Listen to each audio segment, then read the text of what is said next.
Hey everybody! Today we are going to talk about keys to a successful Facebook party. There are lots of different things that we can do to make our party successful.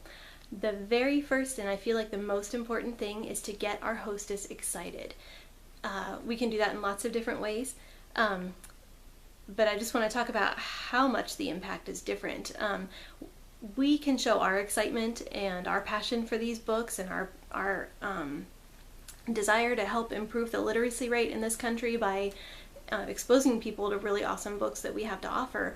But at the end of the day, the guests in most of the parties don't know us, and so our enthusiasm is not going to hold as much weight as their hostess, someone that they already know and trust. So getting your hostess excited about her party is definitely the biggest factor in having a successful Facebook party. I have just recently started calling my hostess. Like, as soon as we book the party, I'll call her. Usually it's at night at someone else's party, so I'll ask her if I can call her the next day, and I have a little step-by-step form that, different things I want to talk to her about, why she wants to host the party, explaining the way we invite, things like that. But I think just getting to know her a little bit and developing that personal connection with her maybe helps in getting her excited about the party. And then also making sure that you give her the hostess coaching every day makes a huge deal. Danielle recently uploaded a really awesome hostess coaching file here on our team page, so definitely check that out if you haven't already, or if you're finding that your hostess coaching isn't quite what you want it to be, definitely look at that and get some ideas and change things up and see if it makes a difference with your hostesses. So moving on to our parties, the first thing I always do when I set up the event page, before I even invite the hostess to the page or add her as a co-host, I always put that welcome post where I ask if the guests are new to Usborne or if they're already obsessed with the books, and I post a couple different graphics, and then I post a picture of my kids reading some of our Usborne books, and I think that kind of helps to show me more as a person and not as much just a name on a screen. But that post is a very important one because when people comment on that, I use that as a way to open up a dialogue with them. So if they say, my readers are 2 and 4 and I'm new to Usborne, I'll say, oh, you're in for a real treat, and do your kids enjoy books? Do they like reading? What types of activities are they into? I just keep asking questions. I don't end the conversation, basically. As long as I can, I try to keep it going. Like, I'll comment, they'll comment with, their kids and how old they are, and I'll ask a question about it, and then they'll reply, and then I'll ask another question. I just try to keep it going. I try to get as much information about them, get to know about them as much as possible. If after about 2 days, not everybody has, and I never have everybody comment on there, but after 2 days, after the hostess starts to invite her friends to the event page, I will tag everybody who hasn't already commented on that post, and let them know this is your first chance to earn an entry into our party prize, and I'm eager to get to know you and learn about your readers so I can offer a tailored experience for you. And then I usually get a few more that'll comment on that, and I get to know some more of the guests. Then the day before the party, in the morning, I'll post a post asking about their readers' interests, what types of activities that they're in, or things that they already enjoy reading about, if they have a book series that they really enjoy, things like that.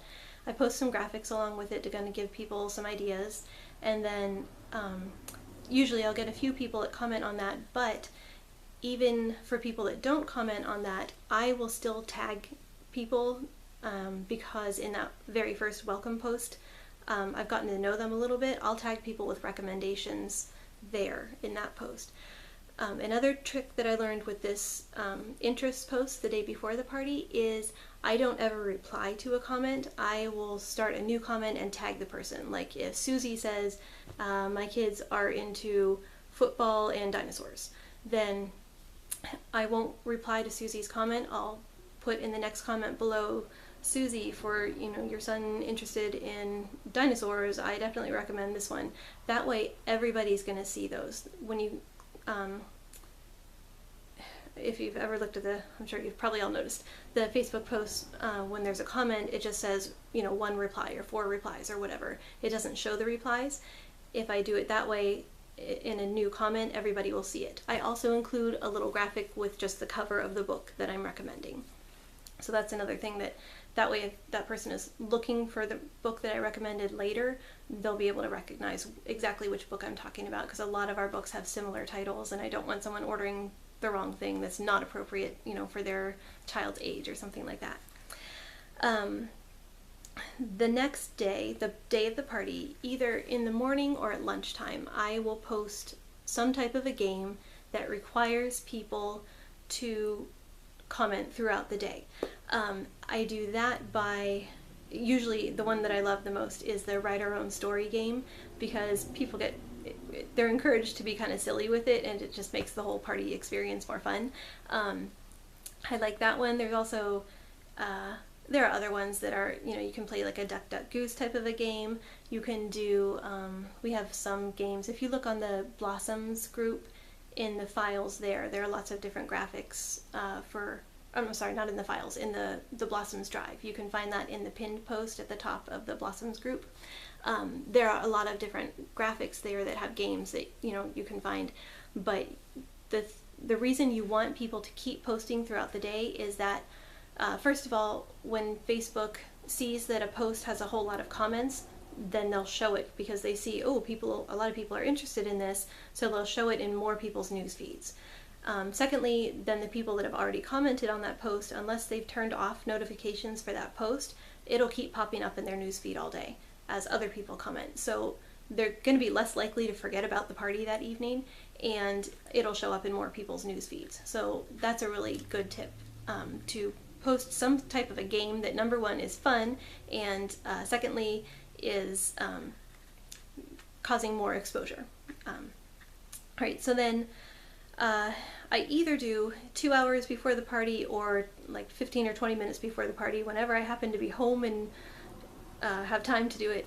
I make sure to tag everybody who's invited to that party, all the people that are going or maybe. As far as I know, Facebook can't let me tag people that are just invited but they're not going yet. I'll make sure to tag everybody in one of those posts just as a reminder. Another big thing that really helps is I've started going live at the beginning of my parties, and I know Facebook it says some type of little message when I go live. It says something like, please wait while we find people, or I can't remember what it says, but Facebook likes live videos. They want people to watch them, so it draws people and it alerts people when somebody goes live. So that's another way to remind people that the party's starting and you don't want to be late. And then also I feel like that really goes a long way to help the party guests show me as a person and not, again, just, a name on the screen there. And it also helps me really convey my excitement. I gotta say, like, when I'm showing people the books and, I get excited over them because I'm gonna show the coolest ones that I have that, are appropriate to the ages that they've told me that they have. And so I get really excited showing people these things because I just think that they're so cool, and for someone that's never seen Usborne books before, that's going to be really amazing. So that really helps to convey my enthusiasm a lot better than a regular post would. So I really, really like going live for that welcome post. I do also have them type, their name, or where they're where they're from and how they know the hostess, I think, is typically what I ask them to do for their entry into the on-time prize that I offer. All right, our next thing is you want to have some type of a game. I used to do this in my pre-party posts, but it didn't get as much interaction, so I moved it to within the 1 hour party that I hold. And this is some type of a game that requires them to send me a personal message. The reason for this is that if I try to send a private message to someone that I'm not already friends with on Facebook, it goes into a folder called the message requests, I think is what it's called right now, and they might not see it. So I have them message me, so that kind of opens up that communication. Then at the end of the party, everybody that showed a lot of enthusiasm about the books and things like that, I'll send them a PM just telling them, thank you for coming to the party, did you enjoy it? and then I just kind of wait for them to respond. And nobody has ever told me, no, this is terrible before. But after they respond, then it varies. This is from Belinda Ellsworth, from her direct selling for dummies. The 3 questions that she always asks at the end of a party. Now hers were geared toward home parties. With Facebook party, it's a little bit different because I can't see if someone is still browsing and they're shopping, or they're just done, or what. But the 3 questions that I try to ask in a conversation with them are, did you enjoy the party? Was there anything you wanted to get but you're not able to tonight? And do you think your friends would enjoy something like this too? That's to kind of lead into, would you like to host a party? But I don't just want to blast them with a message saying, hey, this was so much fun, wasn't it? Do you want to host a party for me? I want to have a conversation with them and kind of build that relationship, find out what they're feeling, things like that. So, but anyway, doing the post with the game that requires them to message me opens up that avenue of communication so that they will see my questions to them at the end of the party. Another really important thing, always have a hosting post and always have a recruiting post in your parties. I've seen some people mesh the 2 of those together. That's fine, whatever, but you always want to offer these opportunities. Even if you're not interested in building a team under you, that's totally fine. If you're in your incentive period, don't forget you can get $25 book credit for each person that signs up under you during your incentive period. So if you sign up 4 people, you've gotten $100 in free books and you get to choose them. So that's pretty nice. And you don't have the responsibility of training those people or anything like that. It's just your team leader does that for you, but you will get that book credit. So the hosting and joining posts are definitely ones you want. You definitely need the hosting post so that your business will continue. You need to get more parties booked to be able to continue your business. We just had that special in June with the $50 kit that was awesome, and I was going back through my past parties and looking at all the people that had commented on my joining post, on my recruiting post. And I have to tell you, I felt so stupid because there were so many people that commented on that I never followed up with, because I thought they just wanted the extra entries into the party prize. Maybe these were people I had talked to prior to that about signing up and they didn't really respond, or someone I thought just wouldn't really have any interest. I don't know, but there was actually one girl who I messaged her and said, I noticed that you had commented on the joining post in so-and-so's party. Is that something that you were interested in, or did you just want that prize? No shame in that.